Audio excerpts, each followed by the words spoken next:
wanafanya.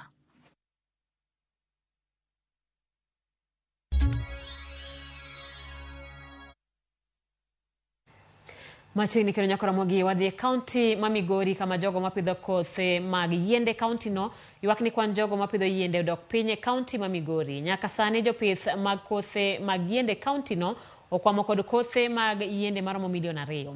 John Bosco ma en jarit alwora kendo tiyo kod riwruok mar Green Life wacho ni kata piny owacho osedok piny e siro weche mag pidho yiende e kaunti ma Migori. Bosco wacho ni bedo ni kothe mag yiende mathoth koro gikwamogo goyo chuny jopith mag yiende. Mae osir kod Pamela Omwanda ma wacho ni ber ka ipuonjo oganda kaka ginyalo tiyo kod puothegi e pidho yiende.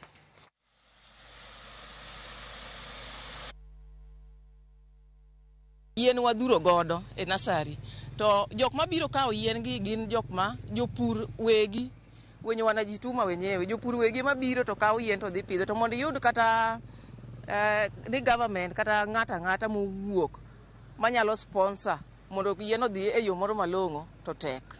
Kata obedo ni waloso yien go ok wane ka yien go dhi waling kod yien e nasari kata dakika ma wawuoyeni.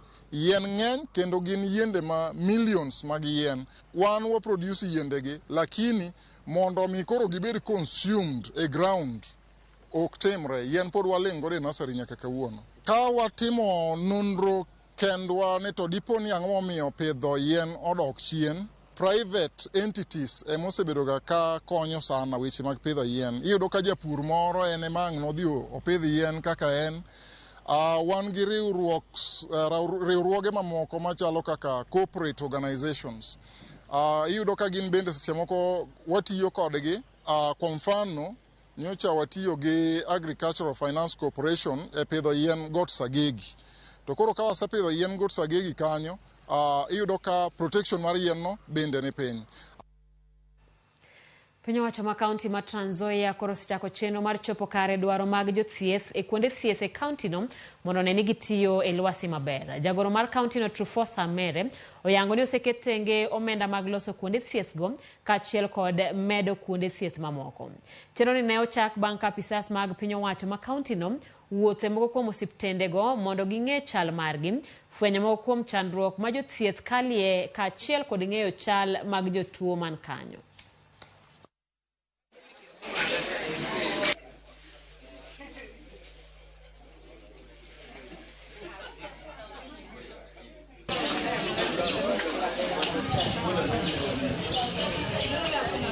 Nzoia is represented.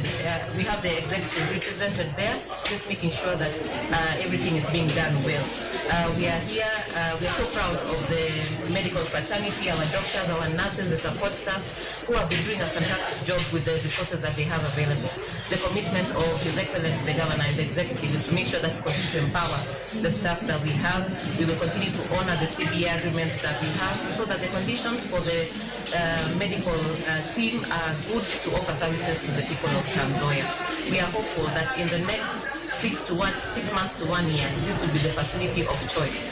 We are here in the Kitale County Referral Hospital. We have been here for the past 4 days,